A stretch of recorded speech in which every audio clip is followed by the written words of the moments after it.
চট্টগ্রামের বিষয়টি আসলে আমাকে খুব ভীষণভাবে ভাবিয়েছে।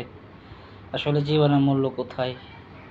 মানুষ শরীরের অহংকার করে, রূপের অহংকার করে, টাকা পয়সার অহংকার করে, সম্পদের অহংকার করে। আসলে কি এগুলো মৃত্যুর বাদে নিয়ে যেতে পারবে?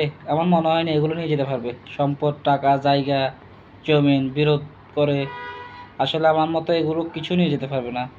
এর কারণ হচ্ছে কি জানেন? এর কারণ হচ্ছে চট্টগ্রামের যে বিষয়টা দেখলাম না, চট্টগ্রামে পানি ওঠার বাদে মানুষের আহাজারি কষ্ট, এগুলো খুব ভীষণভাবে আমাকে ভাবিয়ে তুলেছে। ভীষণভাবে যে মানুষ মৃত্যুভাবে বেহুলা দিয়ে ভাসিয়ে দিচ্ছে, মাটি ধোয়ার মতো কোনো জায়গা পাচ্ছে না। কিছু মানুষ পানিতে ডুবে মৃত্যুবরণ করেছে। শুনলাম প্রায় ২৫ জনের মতো মারা গেছে চট্টগ্রামে। বিষয়টি খুবই আমার থেকে দুঃখজনক লাগছে।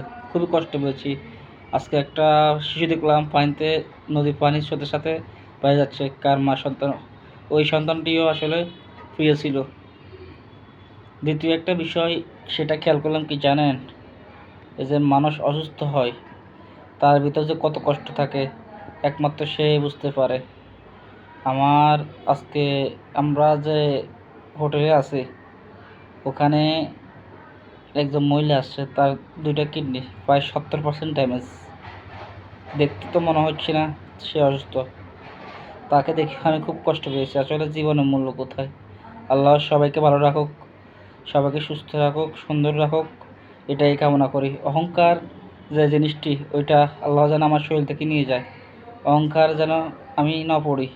আল্লাহ আমাকে সবসময় ভালো রাখুক, সুস্থ রাখুক, এবং আপনাদেরকেও সুস্থ রাখুক, ভালো রাখুক, আমি সবসময় দোয়া করি। সবাই ভালো থাকবেন, নিজের শরীরের প্রতি যত্ন নেবেন, এটাই সবার কাছে কাম্য। আসসালামু আলাইকুম, সবাই ভালো থাকবেন, ধন্যবাদ।